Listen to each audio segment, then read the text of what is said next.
Hello student, here before this lecture we have completed two passages of on saying please. Here see the third passage on page number 15. This does not mean that the damages are negligible. It is probable that the liftman was much more acutely hurt by what he regarded as a slur upon his social standing than he would have been if he had kicked on the shines, for which he could have got a legal redress. Here, what we understand before this, that is the incident of liftman, then that complainant, that is called as a passenger. Passenger also demanded as only top, and how liftman also expected from passenger, that is he must have used word please, but we understand that it does not recognize the lustration of our feelings, that is this is not a legal compensation and allowance for moral and intellectual damages. म्हणजे लक्षात घ्या, कायद्याच्या दृष्टीनं भावना दुखावलं जाणं म्हणजे एखाद्याला आपण समजा कर्टियस किंवा एक प्रकारे म्हणतो आपण मॅनरफुल वर्ड नाही वापरले तर त्याचा ही hurt emotionally we have see, but this is not a way that case for compensation.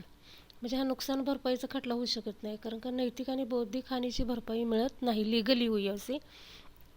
That's why इथं रायटरने काय सांगितलेलं आहे की नुकसान नगण्य आणि किरकोळ असतं, लक्षात घ्या. That is damages are negligible we have called. It is probable that the liftman was much more acutely hurt. आता लक्षात घ्या, लिफ्टमॅन दुखावला आहे, कमालीचा दुखावला आहे म्हणतो आपण जास्त. That's we have called much more acutely hurt by what he regarded as a slur upon his social standing. आणि म्हणजे एक प्रकारे सामाजिक स्तराची केलेली अवेल नव्हती ती, आपण म्हणूया. म्हणजे त्याला कोणी एक प्रकारे किक जरी मारली असती, that is called if he had a kick on the shins, म्हणजे त्याच्या नडगीवर जरी कोणी किक मारली असती तरीसुद्धा त्याला एक दुःख झालं नसतं. पण कायदेशीर कारवाईने त्याचे निवारण ही झाले असते, कारण का हे व्हायलंट ॲक्टिव्हिटी आहे, लक्षात घ्या. That is which he could have got a legal redress. Redress that means एक प्रकारे कायदेशीर कारवाई, एखाद्या ॲक्टचं निवारण म्हणतो आपण. मिनिंग दिलेलं आहे बघा इथं. Redress that means compensate, and slur means insult, that is insult upon his social standing. म्हणजे एक प्रकारे सामाजिक स्तराची केलेली ती म्हणजे केलेला तो इन्सल्ट होता. Here the pain of a kick on the shins soon passes away, but the pain of wound to our self respect. म्हणजे एक वेळ लात मारली असती तरी चाललं असतं, पण त्यांनी जे इन्सल्ट केला त्याचा इमोशनली इन्सल्ट और wound to our self respect म्हटलं आहे बघा, की स्वाभिमानाला लागलेली ठेच, शारीरिक वेदना किंवा इजा आपण म्हणतो काही काळानंतर काय होतं, एक प्रकारे क्युअर होतात त्या, पण ही काय झालेलं होतं, सेल्फ रिस्पेक्टला झालेली इजा होती, लक्षात घ्या. That is wound to our self respect, to our vanity, that is our pride, म्हणजे आपल्या स्वाभिमानाला लागलेली स्वत्वाला म्हणतो आपण. That is called as a vanity may passion poison a whole day. आणि त्यामुळं काय होतं की complete our day become very we see will be going to very bad form. म्हणजे आपला दिवस तो कम्प्लीट वाईट जाऊ शकतो. I can imagine that liftman डिनायड the relief of throwing the author of his wound out of the lift. बघा, म्हणजे अवेलना करणाऱ्या व्यक्तीला लिफ्टमधून त्यानं बाहेर ढकललं म्हणतो आपण. हे बाहेर ढकलल्यामुळं काय एक प्रकारे काय झालं असेल की तो लिफ्टमॅन पुढचे अनेक तास काय राहिला, कुडत राहिला म्हणतो आपण, कारण का त्या माणसानं त्याला प्लीज हा शब्द वापरला नाही, त्याचा अपमान केला, त्याच्या सेल्फ रिस्पेक्टला म्हणतो आपण इंज्युअर केलं. I can imagine that liftman denied the relief of throwing the author of his wound out of the lift, brooding over the insult by the hour. म्हणजे तासनतास तो काही ती एक प्रकारे विसरू शकला नाही, त्याबद्दलच थिंकिंग करत राहिला. दॅट इज ब्रुडिंग ओव्हर, कुडत राहणे म्हणतो आपण, एखाद्या गोष्टीचा विचार सतत करणे. Thinking anxiously or sadly about something, that is called as a brooding over. and visiting his wife in the evening as the only way of the restoring his equilibrium.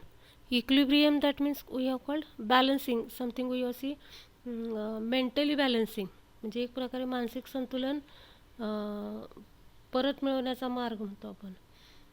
एक मनस्थिती किंवा वाईट वर्तणूक ची लागण म्हणतो आपण माणसाला लगेच होते.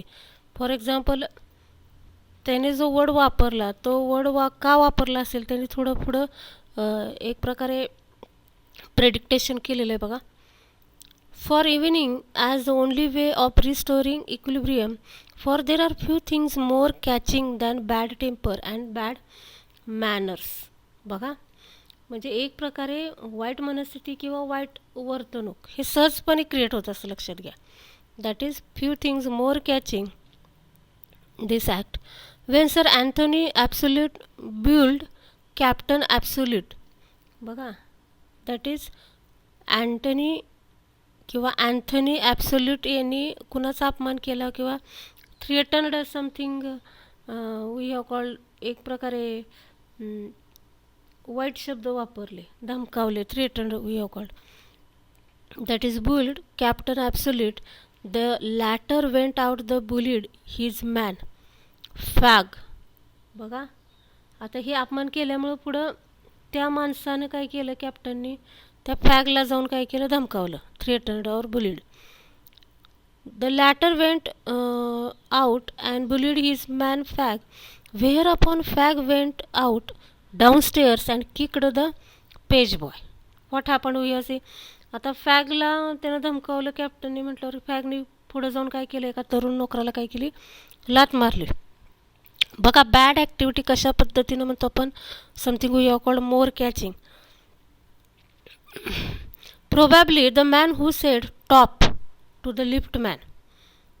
आता इथं काय म्हटलं बघा, ज्या वेळेला लिफ्ट मॅनला तो पर्सन टॉप म्हटला फक्त इन्स्टेड ऑफ टॉप प्लीजच्या ऐवजी, what happened in his life, काय झालं असेल, was really only getting back on his employer who had not sed good morning. बघा, त्याला कुठला एम्प्लॉई काय म्हटला नसेल, गुड मॉर्निंग म्हणला नसेल. To him because he himself had been henpecked at breakfast by his wife. आता तो पर्सन किंवा तो एम्प्लॉई का गुड मॉर्निंग म्हणला नसेल, तर त्या एम्प्लॉईच्या घरी म्हणतो आपण त्याच्या पत्नीनं काय केलं असेल की ब्रेकफास्टच्या वेळेला त्याला त्याच्याशी म्हणतो आपण नीट वागली नाही, ती सुसंस्कृतपणे वागली नाही. That is called as a henpecked. हा फोड दिला बघा त्याने, सतावणे, त्रास देणे. To whom the cook had been insolent because the housemaid had answered her back. बघा, आता पत्नी का चिडली असेल, तर पत्नीला एक प्रकारे काय केलं असेल, तर कामवाली म्हणतो आपण स्वयंपाकीन बाई उद्धटपणे वागली असेल. That is called insolent. That is rudely behave with we are called wife. We infect the world with our ill humorous. What writer says. बघा, कशा पद्धतीनं लक्षात घ्या, वातावरण किंवा गैरवर्तनानं साऱ्या जगातील वातावरण काय होत असते, दूषित होत असतं. That is we infect the world. Infection होतं आहे बघा ह्या वर्डने सगळ्या जगाला. Ill humorous, bad manners, probably do more to poison the stream of the general life than all the crimes in the calendar. म्हणजे हे वातावरण दूषित करत असतं, दैनंदिन जीवन प्रवाह गढूळ होत असतो. मग खटल्यातील गुन्ह्यांची जी यादी असेल ना, त्याच्यापेक्षा ह्या गैरवर्तनाचा वाटा काय असतो, मोठा असतो. बघा, पूर्ण इयरमधला आपण घेतला तर that is called as a calendar. The calendar causes arranged as a trial in the court असा फॉर्म वापरला बघा. इथं मिनिंग इयर असं घ्यायचं. For one wife who gets a black I. बघा, वन वाईफ, एखादी पत्नी म्हणतो आपण, ब्लॅक आय असा वर्ड दिला आहे बघा त्याने. ब्लॅक आय म्हणजे एक डोमेस्टिक व्हायलन्स असतो, कौटुंबिक हिंसा जी असते त्याला तो वर्ड दिला आहे बघा. One wife who gets a black eye from an otherwise good-natured husband. There are 100 who live a life of martyrdom under the shadow of the Moro's temper. Here शारीरिक हिंसा एखादी स्त्री सहन करत असते किंवा शेकडो स्त्रिया संतापी स्वभावाच्या छायेखाली जगत असतात. म्हणजे this is one of the great exploitation for their husband. Okay. आता ह्यामध्ये म्हणतो आपण morose, that is we have called unhappy form, चिडणे. Here, but all the same, the law cannot become the guardian of our private manners. This is very important point. आता एवढी पिळवणूक होते, स्त्रियांना छळलं जातं, तरी पण ते हौतात्म्यासारखं जीवन जगतात. That is called as a martyrdom. म्हणजे एक प्रकारे सहन करतात त्या.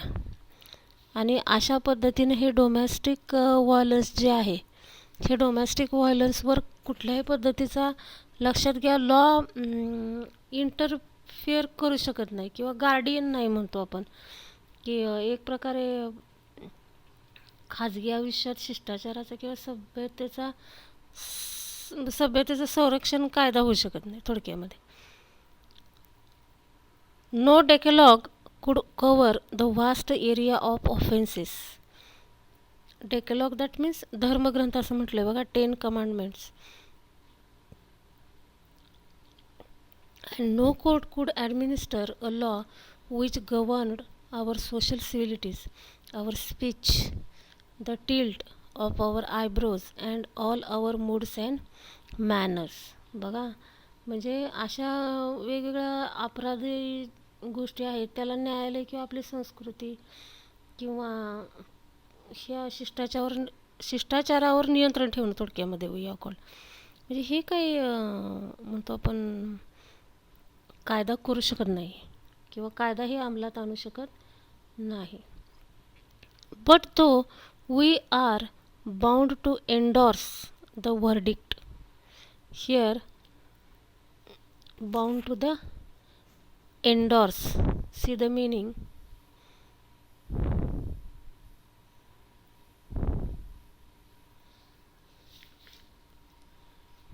ENDORSE, endorse that means एक प्रकारे समर्थन करणे.